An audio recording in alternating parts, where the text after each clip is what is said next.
acuerdas de esa película, serie, programa de televisión que marcó una etapa en tu vida? ¿O ese videojuego que te voló la cabeza? Todos los jueves a la hora de almuerzo en Radio UNIAC, tu ventana para mirar con otros ojos y escuchar lo que hay detrás de cámara. Imagen en movimiento. Tu break audiovisual con Leonardo Cabezas. Comenzamos el capítulo número 8 de Imagen en Movimiento por la señal online de radio.uniac.cl. Este jueves 9 de octubre del 2025, soy Leonardo Cabezas y te doy la bienvenida a este espacio sobre cine y artes audiovisuales. En el capítulo de hoy estaremos conversando con Javiera Cifuentes, quien es experta en sustentabilidad audiovisual. Veremos todo este concepto del cine verde y de cómo se están haciendo rodajes más eficientes y conscientes en la industria. Javiera es fundadora de Haruwen y jefa de sustentabilidad de Amazon Prime Video y MGM Studios, así que no se pierdan esta conversación interesantísima que estaremos teniendo en un ratito más. Para todos quienes nos están sintonizando a través de radio.uniac.cl, también les recuerdo que se pueden suscribir al canal de YouTube Radio UNIAC, seguirnos en Instagram como Radio UNIAC y utilizar los hashtags Radio UNIAC e Imagen en Movimiento. Aquí, si nos pueden ver por las cámaras, seguimos en modo Halloween para todos en este mes de octubre. Y ahora vamos con nuestro panelista de la semana, Raúl Rojas Montalbán, crítico de cine, docente UNIAC, especializado en historia del arte, que nos trae una cosa que dejamos anunciar la semana pasada y que hoy veremos en profundidad. Raúl, ¿cómo estáis? Muy bien, con calor.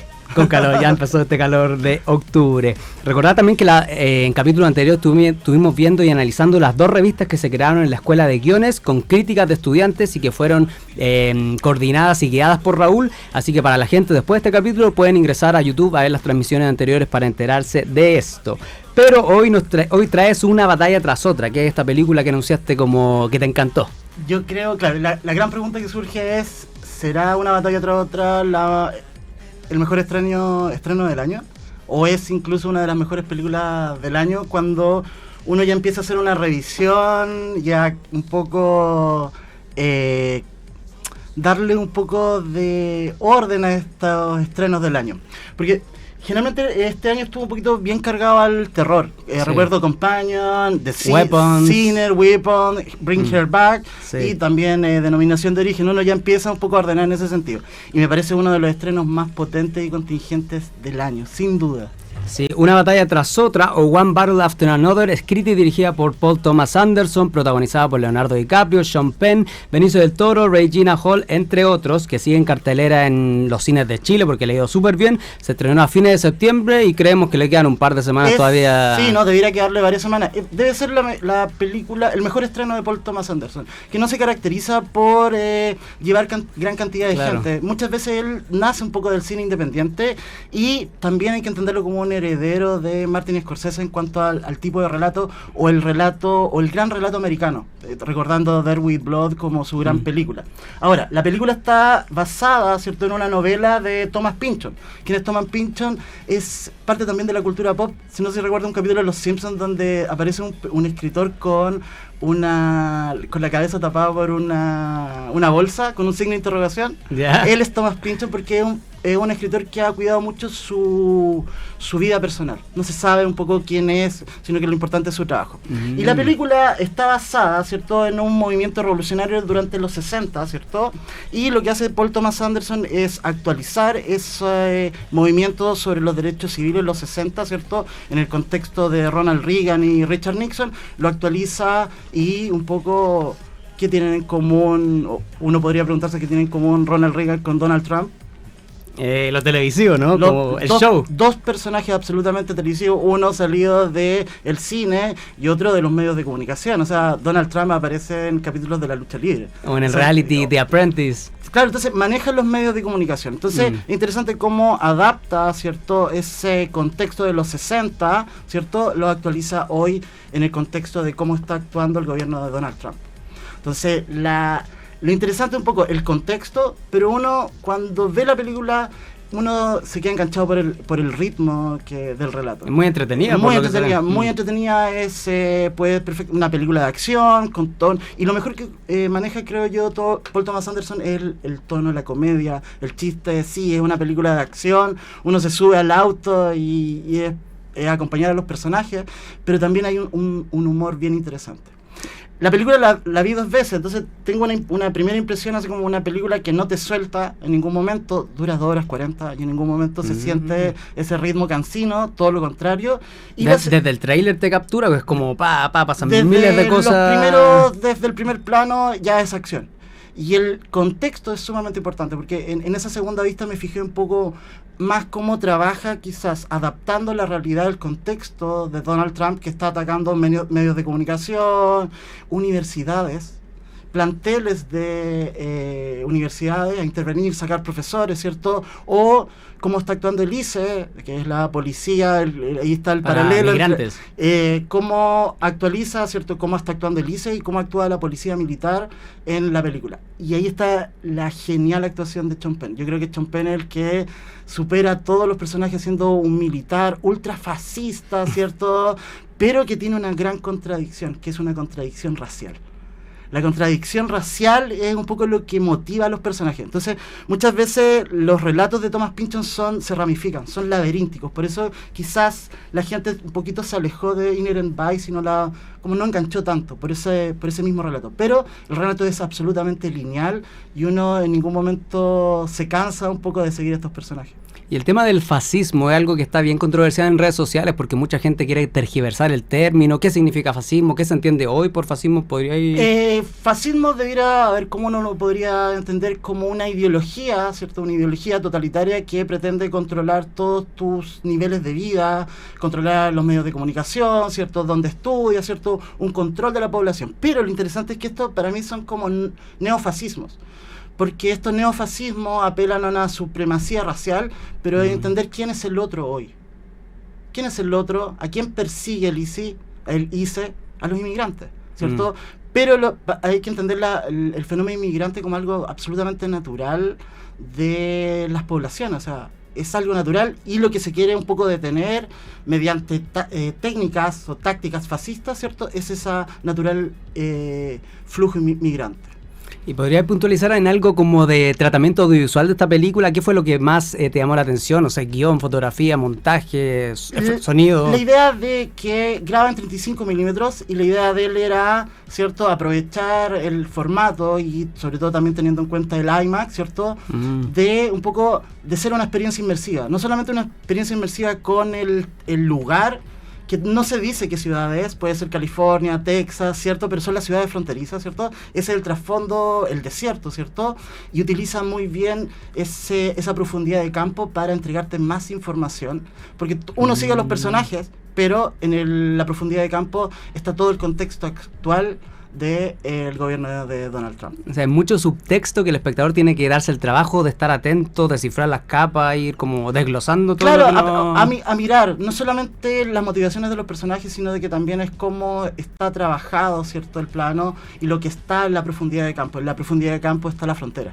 La frontera mexicana, ¿cierto?, que es absolutamente natural. Ahí es donde yo recuerdo una película bien interesante que es Sicario, de Denis Villeneuve, que también trabaja esta idea de cómo pasa la fuerza policial a hacer operaciones en México, pero operaciones contra la droga. Hoy tú las operaciones las puedes ver en redes sociales, cómo detienen a alguien, ya no es una policía escondida. O lo que hablamos de la publicidad en YouTube, que nos sale de los vamos a deportar a todos. Vamos a buscarlos, de autodenuncias, esa es una forma de... La otra vez incluso salió en la radio aquí en Chile, yo la escuché, iba en un Uber y salía... cada vez sale más seguido. Entonces, no hay pudor ya. Es interesante cómo muestra algo sin apuntar directamente a un discurso evidentemente ideológico. La ideología está en la profundidad de campo. Buenísimo. ¿Y con qué mensaje nos podríamos quedar para que la gente se motive todavía a ir al cine a ver esta película? Yo haría una recomendación de un profesor que se llama Jason Stanley, que es un profesor inmigrante, y este profesor es de los profesores que decía, bueno, si llega Donald Trump yo me voy a ir. Y hay una entrevista muy buena de él en la BBC News Mundo, donde él dice que ya estamos viviendo con Donald Trump un régimen totalitario. Entonces es interesante ver, y él dice, bueno, ¿qué más voy a mostrarles para decir, oye, esto es lo que está ocurriendo? Y aquí trajiste el libro de él, ¿verdad? Un poco la idea de cómo se actualiza, cómo el fascismo se actualiza de una forma democrática. Eso es lo peligroso. Buenísimo, entonces vayan a ver una batalla tras otra en los mejores cines del país. También nos gustaría escuchar su retroalimentación aquí en redes sociales, en el Instagram de la radio, toda la gente que quiera comentar, ¿qué le parece? Expandir el tema, eso es lo importante, y ser conscientes de cómo opera la ultraderecha. Eso es bien interesante. Y los peligros que se vienen en Chile. Y lo que ocurrió hace poquito, justo estamos en una campaña política donde esas formas se han hecho presentes. Buenísimo, excelente, como toda la semana, Raúl Rojas Montalbán estuvo aquí con su crítica especializada al cine y nos vemos el próximo jueves con más. Muchas gracias. Gracias a ti. Entonces ahora vamos con lo que le anunciaba a inicios de programa, que es que vamos a recibir a Javiera Cifuentes en el estudio de Radio UNIAC. Javiera es egresada aquí de la universidad, comunicadora audiovisual, especializada en cine, pero también experta en sustentabilidad, un tema que estuvo trabajando desde su tesis de egreso. Ojo, esto y mucho más nos vendrá a contar ahora Javiera Cifuentes, jefa de sustentabilidad, de Amazon Prime Video y MGM Studio. Javiera, ¿cómo estáis? Bien, todo bien acá. Bacán. Sí, empezando a la mitad de este día en realidad. Exacto, ¿y ahí vuelto aquí a Universidad UNIAC después de tantos años? ¿Estuviste recientemente? Sí, estuve la semana pasada haciendo una charla justamente yo también soy productora de locaciones, entonces estoy haciendo charlas de locaciones más sustentabilidad, creo que son oficios que van de la mano de alguna manera, entonces estoy tratando de esparcir la palabra del Señor. ¿Y qué tal eso de, según lo que yo leí de ti o la información que había, tú trabajaste desde que te egresaste en tu tesis de egreso se tituló Cine, un activista ecológico. Sí. ¿Ya tenía esa semilla desde el año, no sé, 2003 o antes quizás? ¿Cómo fue ese descubrimiento? La verdad es que todo partió con un compañero de la universidad, se llama Roberto Zamora. Hicimos nuestra tesis en conjunto. Él ya venía como estudiando prácticas verdes, por decirlo de alguna manera, o la manera de mitigar su huella de carbono en producciones audiovisuales, y nos unimos para hacer nuestra tesis, y ahí fue que empezó como a picarme a mí el bichito también. Yo terminé, además hice parte de mis estudios en Canadá, y en Canadá participé de un festival un festival de cine que hasta el día de hoy existe, que se llama Planet in Focus, que de hecho parte ahora a finales de octubre, una versión nueva del festival. Y pude participar como voluntaria ahí, y me di cuenta de todas las prácticas que ellos tenían como en movimiento ya en ese momento en el hemisferio norte, y un poco tomar conciencia también de nuestro impacto, pensar que yo también estudié audiovisual cuando tenía casi 30 años, entonces yo cuando egresé yo ya había trabajado, ¿cachai? Ya había participado de filmaciones, sobre todo yo especializo como locacionista en servicios de producción, que son comerciales para el extranjero básicamente, y son con estándares muy norteamericanos, ¿cachai? Entonces es todo mucho, son muy grandes, ¿cachai? Con muchos vehículos, muchos juguetes, que el Russian Arm, que se filma mucho auto, muchas emisiones, mucha agua en botellas, ¿cachai? Lo que hablábamos aquí fuera de cámara. mucha agua en botellas, ¿cachai? Mucho catering que se desperdicia también, bueno, cuando yo empecé a trabajar además no existía ni siquiera el reciclaje como concepto en Chile, digamos, y menos en un set de filmación, o sea, eran estos pisos que proliferan, ¿cachai? Un piso dado vuelta con una bolsa de basura y todo mezclado. Hoy día ya no funciona así, ¿cachai? Hoy día ya evolucionamos, y desde los comerciales hasta las ficciones están implementando bastantes medidas de sustentabilidad que no solamente tienen que ver con el reciclaje necesariamente, sino con baterías eléctricas para eliminar generadores, por ejemplo, ¿cachai? Se pueden instalar baterías eléctricas con panel solar. Yo lo he hecho en múltiples sets. En la Casa de los Espíritus los usamos, por ejemplo. Hay una foto que yo tengo que es icónica, que yo monté en la camioneta como de sustentabilidad que me pasaron.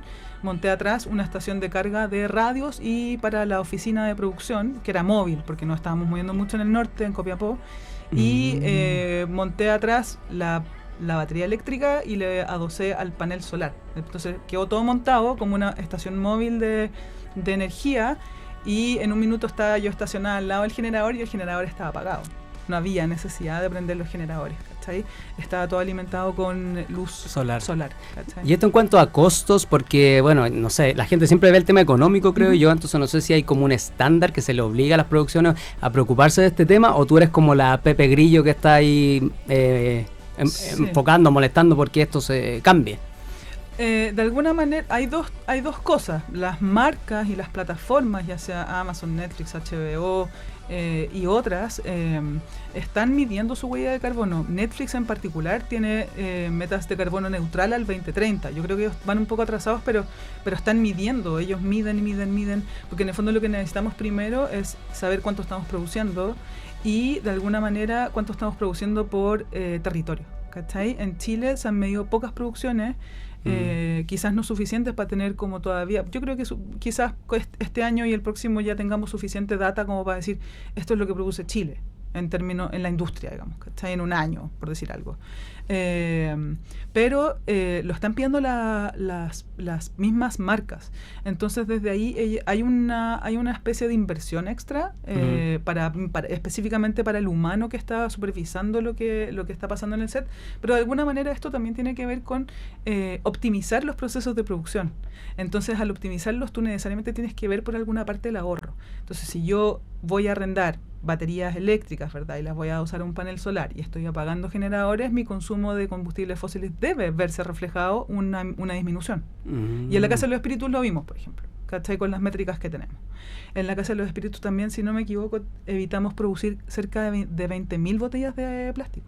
20.000 botellas de plástico. A través de lo que te decía, que era la implementación de botellas reutilizables o rellenables, se las pedíamos al equipo técnico que fueran con sus botellitas y implementábamos estaciones de agua, múltiples estaciones de agua para que sea cómodo también. 2 o 3 estaciones de agua. O sea, todos ganan porque un cambio pequeño que afecta a gran escala. Sí. Oye, lo de la huella de carbono, el carbono neutral, ¿me podría hablar como de lo que hicieron en la película La Dominga Sotomayor, Limpia, que me contaste que trabajaste? Sí, bueno, medimos la huella de Limpia. ¿Y qué significa eso para la gente que no está escuchando el concepto? Sí, bacán. A ver, medir la huella de carbono implica utilizar una calculadora de carbono, ¿cachai? Existen en el mercado, deben existir 2 o 3 que son las más amplias, pero en realidad casi todos los países en este momento tienen una huella de carbono, sobre todo en el hemisferio norte. Entonces Francia tiene una calculadora, Italia tiene una calculadora. De hecho, Francia e Italia tienen fondos específicos a los que tú puedes postular para que ellos te pasen plata para aplicar medidas de sustentabilidad. Inglaterra también. Y Inglaterra tiene una muy grande que se llama Albert o We Are Albert, que depende de BAFTA, que es una asociación que ellos tienen de televisión y medios, ¿verdad? Sí, como los Oscars de Inglaterra. Tal cual, sí, tal cual. Y bueno, ellos son muy grandes y tienen esta calculadora que se llama We Are Albert. Fue la que utilizamos en Limpia. Y lo que implica eso es llegar al set con la disposición de ver cuáles son los recursos que estás utilizando y cómo los estás utilizando, ¿cachai? Entonces siempre la idea es poder promover la optimización del uso de esos recursos, y lo que hicimos en Limpia en particular fue, bueno, obviamente aplicar reciclaje. El compostaje es una herramienta súper interesante porque te permite mitigar un montón tu huella de carbono. O sea, en el fondo, si tú estás usando mucho combustible para los generadores o el traslado del personal, el compostaje, todo eso que tú evitas que vaya al vertedero, se transforma en captura de CO2 y por lo tanto no solo estás evitando el envío al vertedero, sino que además estás mitigando tu huella de carbono, reduciéndola mientras estás trabajando, ¿cachai? ¿Y eso del compostaje es de los residuos orgánicos? Los residuos orgánicos, tal cual. Los residuos orgánicos de la comida también se hacen donaciones con la comida sobrante. La idea es que no sobre nada de comida, o de sobrar, si está en buenas condiciones se dona, ¿cachai? Principalmente al equipo, porque hay una cosa como medio legislativa que no te permite donarlo como afuera de lo que tú estás trabajando y por una cantidad de horas, pero en general se dona al equipo, se lo llevan para la casa, los mismos drivers, y lo que se hace si no es ya derivarla al compostaje, y eso se convierte en tierrita, y al final del rodaje nosotros regalamos bolsitas con tierra de hoja para la gente que tiene sus plantitas y todo, y en realidad ellos ven que el esfuerzo de ir a hacer el desconche al orgánico después del almuerzo les trae una retribución al final del rodaje. Buenísimo. Y sobre tu otra trabajo destacado, trabajaste con Werner Herzog en Nomad, tras los pasos de Bruce Chatwin, filmado en la Patagonia argentina y chilena. ¿Ahí fue un proceso solo tuyo como locacionista o también viendo el tema de la sustentabilidad en paralelo? No, eso fue como locacionista. La sustentabilidad empezó hace como 3 años, te diría, 2 años atrás, que estoy mezclando las cosas, pero antes trabajé, bueno, como locacionista tengo como 15 años, 20 años de carrera, y me llamó una productora ejecutiva argentina que se llama Nati Martin, que además es muy cercana a mí, y me dice, tengo un proyecto que viene con la BBC. y es en la Patagonia. Y yo soy un amante de la Patagonia, he ido como 10 veces a la Patagonia. Amo las Torres del Paine, amo el parque, amo además todo lo que tiene que ver con ese sector. Bueno, Harwen de hecho significa territorio en lengua selknam. ¿Y Harwen lo podríamos definir como una empresa, una productora? Es una consultora que además es una productora. Nosotros estamos trabajando además con directoras femeninas, haciendo nosotros entramos desde, no de la producción ejecutiva todavía, pero sí estamos trabajando desde las locaciones y la sustentabilidad y apoyando a esos proyectos. Entonces eso es Harwen, es como una incubadora de proyectos también, y es una consultora de sustentabilidad, que en el fondo está de la mano, la producción y la producción de sustentabilidad Claro, son decisiones que van... Exacto, tal cual. Y se toman como a nivel ejecutivo también, entonces de alguna manera también uno entra como a hablar, a tener diálogos como con las cabezas de producción que toman estas decisiones para integrar estos lineamientos, por decirlo de alguna manera. Y bueno, sí, me llamó Nati, que después me llamó para la Sociedad de la Nieve también, y hicimos una parte de ese documental con Werner Herzog. Filmamos en la Cueva del Milón, filmamos en algunas locaciones como muy movimiento, es muy heavy, él como que está muy acostumbrado al documental, obvio, tiene mucho oficio, entonces él viene y se va moviendo y va capturando lo que le interesa a la medida que va mirando en su traslado, ¿cachai? Entonces ellos venían desde la Patagonia, cruzaron con los equipos, los atajamos en un camino, así fue como en una ruta en la Patagonia, venían ellos conectados, nosotros también, los atajamos, nos encontramos en la Cueva del Milón, bajamos las cosas a filmar y luego ya al día siguiente a Punta Arenas a terminar de filmar lo que quisieran, ¿cachai? Y ahí ya era un poco improvisación también, entonces mantener la cámara fija mirando el horizonte y después él, ¿verdad? Como que le pone su voz en off en sus documentales. Sí, típico de Herzog, como Grizzly Man, como lo más conocido que tiene, ¿verdad? Ese documental reflexivo. También otro proyecto que me llamó la atención fue este documental que participaste, que fue Unidad Chile-Bolivia, Letters from Planet Earth, que se proyecta únicamente en la Esfera de Las Vegas. Sí. Me llama la atención porque la Esfera de Las Vegas, como mega escenario en Las Vegas con 15.000 metros cuadrados de pantalla, que una esfera, 164.000 altavoces, pero me parece como contraproducente el tema de la sustentabilidad y el ahorro energético versus estar proyectándose ahí, ¿no? Como... Sí, bueno, no... ¿Qué te pasa a ti también? O sea, obviamente que tengo contradicciones, como me pasa mucho que es como...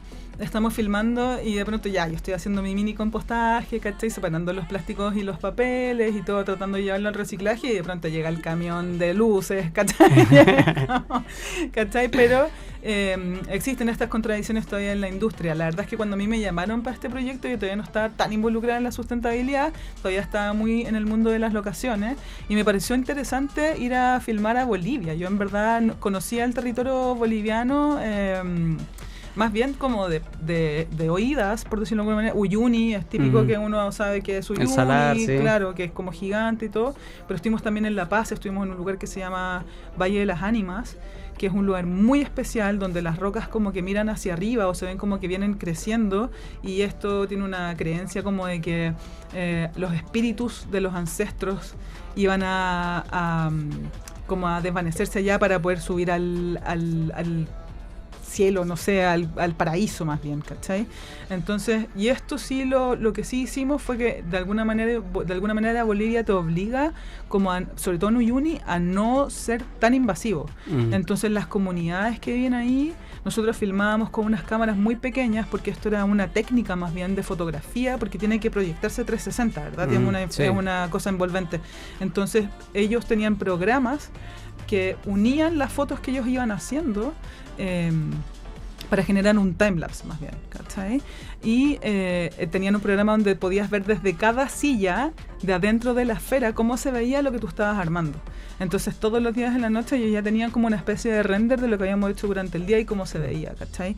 Y de alguna manera sí estás obligado como a... Bueno, eso era muy pequeño, entonces no necesitábamos grandes generadores ni grandes energías. En general funcionábamos con la energía que nos daban los autos, o sea, cargábamos las baterías de la cámara al auto y andábamos con un catering muy pequeñito que no tenía mucho residuo y que además ellos se lo llevaron efectivamente al compostaje, no por una cosa como de sustentabilidad, sino por una obligación de cómo trabajar en Bolivia, ¿sí? Y andábamos como con 5 vehículos, era un equipo muy reducido. Entonces, de alguna manera, hicimos unas pirámides de sal que querían que se reflejaran en el agua para hacer como un unos rombos, ¿verdad? En este espejo de agua que se arma en Uyuni. Y eso lo hicimos con locales. Entonces, además, hubo una contratación de equipo local, ¿cachai? Que eso también es parte de la sustentabilidad. En el fondo, no hacer viajar a todo el mundo, sino que claro, los mismos la huella de locales, carbono que vais generando en los traslados, en los aviones. Es del terror. Sí. Entonces, tener equipo local, además, como fomentar que los lugares a donde tú vas no estén invadidos por gente extranjera que está haciendo el trabajo, si es que hay gente que puede hacer el trabajo allá. Que obvio la hay en todos lados. Sí, pues entonces contratar a locales. Eso tiene mucho que ver también con lo que pasó con Werner Herzog de alguna manera, porque si bien yo soy de Santiago y me mandaron para allá, igual yo me quedé allá trabajando un par de semanas, hice contacto con gente que está allá, la gente que estuvo en Ushuaia también era local de Ushuaia, ¿cachai? Entonces, como que de alguna manera la sustentabilidad es una cosa que uno está practicando siempre sin saberlo. En cada decisión. Sí. Entonces puedes tomar mejores decisiones desde el punto de vista de la sustentabilidad. Entonces, por ejemplo, si yo contrato a alguien local y me ahorro un avión, le puedo pagar mejor quizás a ese local. ¿Cachai? Y ese local además te puede ayudar con producción, tiene más conocimiento del área, tiene más conocimiento de las normativas que tú tienes que seguir para filmar, en fin, te puede apoyar un montón. Entonces ese tipo de cosas también entran como en el mundo de la sustentabilidad y son decisiones que al final estamos tomando todos los días, independientemente si estamos aplicando medidas de sustentabilidad o no, particularmente en busca de sellos o de otras cosas, igual está presente siempre como la toma de decisiones hacia una optimización o un mejoramiento de las maneras de trabajo que tiene el audiovisual, ¿verdad? Buenísimo, estamos con Javiera Cifuentes, experta en sustentabilidad audiovisual. Y para endulzar esta hora de la tarde, saludamos a Mazamiel Panadería y Pastelería, emprendimiento de tradición familiar. Su casa matriz, Baramena 177 San Joaquín y 2 sucursales en Barro Italia, Conde el 1807 y Seminario 677 Ñuñoa. Cada semana nos acompañan aquí en Imagen en Movimiento por Radio UNIAC con sus sabrosos productos y un regalo para nuestros invitados e invitadas. Así que aquí está el regalo para Javiera de Mazamiel Panadería y Pastelería. Hermoso. Con mucho cariño de Mazamiel. Mazamiel con Z. Qué rico. También mandarle un saludo a Daniela, siempre que nos atiende ahí muy bien en Mazamiel. Daniela y Gabriela, un saludo especial para ellas que les prometí mandarle un saludo. Ya estamos llegando al final de este programa. Me gustaría, ¿qué mensaje le podrías dar a la gente el tema de la sustentabilidad, que a veces como que genera rechazo, que dicen como, ¿para qué preocuparse? ¿Cuánto contaminante es? ¿O qué realmente el pequeño cambio que yo puedo hacer va a afectar a nuestro entorno? Todos los cambios que uno puede hacer, todo aporta. En el fondo somos como unas hormiguitas que nos hemos ido como comiendo el planeta de alguna manera, y todo lo que uno haga va a aportar a disminuir tu huella de carbono y por tanto la emisión de gases de efecto invernadero. Hoy día hacen cerca de 28 grados, yo no lo encuentro tan normal. Soy de los 80, no lo encuentro tan normal. Veo que esto es una temperatura que si ahora en octubre hacen 28, en enero, febrero no quiero pensarlo en Santiago, sobre todo con todo el asfalto que tenemos. Terrible. Si bien los grandes emisores de gases de efecto invernadero están todos en el hemisferio norte, está súper estudiado, comprobado científicamente que los que vamos a sufrir un mayor impacto somos el sur global. Entonces tenemos que hacernos cargo de eso, pero además, sobre todo pensando como en lo que hablaron recién de Trump y cómo está llevando a los gobiernos, ¿verdad? Quiero evidenciar que si bien está Trump y uno dice como, pero es que ahora con Trump toda la sustentabilidad y todos los cupos que habían para minorías en las empresas están siendo eliminados, claro. Eso no es así. Las empresas tienen directorios, los directorios toman decisiones, los gobiernos no están por sobre los directorios. Netflix, Amazon, HBO, L'Oreal, otras marcas, Gotham, que tiene un montón de marcas, están midiéndose, siguen midiéndose, van a continuar midiéndose. Hay esfuerzos que se están haciendo desde distintos países, entonces no es como que esto está Trump acá y como que todo se acabó. Eso no es así. Es muy fácil dejar la responsabilidad en el otro y no hacer el pequeño microcambio en tu lugar de trabajo, en tu entorno, ¿verdad? Sí. Oye, y antes de despedirte, ¿algún cosa audiovisual que la gente pueda ver de tu trabajo? ¿Alguna recomendación antes de despedirnos? Bueno, pueden ver obviamente La Sociedad de la Nieve, pero ahora se estrena Sin Frenos. Nosotros el año pasado certificamos La Casa de los Espíritus con el primer sello ambiental, sello verde, y Sin Frenos fue la segunda en certificarse. Sin embargo, van a estrenarla primero por una cosa como de volumen del tamaño del proyecto. Entonces Sin Frenos se estrena ahora en Amazon, tiene un sello verde pueden ver el sello al final de todos los capítulos, así que eso pueden verlo también. Y bueno, en el futuro se va a estrenar La Casa de los Espíritus, así que... Y ahora estamos trabajando en una película también de Amazon que sale, creo que el próximo año ya, pero estamos también buscando certificaciones. Hay harto para ver. Bacán, buenísimo. Muchas gracias, Javiera Cifuentes, nuestra invitada de hoy en Imagen en Movimiento. Busquen más información en el Instagram, Haruwen, ahí lo pueden buscar en redes sociales. Y yo los dejo por esta semana. Fue un gusto, como cada jueves a la 1:30 de la tarde por radio.uniac.cl. Soy Leonardo Cabezas y te espero el próximo jueves con más de Imagen en Movimiento. Nos vemos. Chau, chau, chau. Chao. Fotograma a fotograma, un cuadro por cada segundo. Te esperamos el próximo jueves con más de Imagen en Movimiento, nuestro espacio para hablar de cine, animación y creación audiovisual, donde nada es al azar. Escúchanos en Spotify y en radiouniac.cl.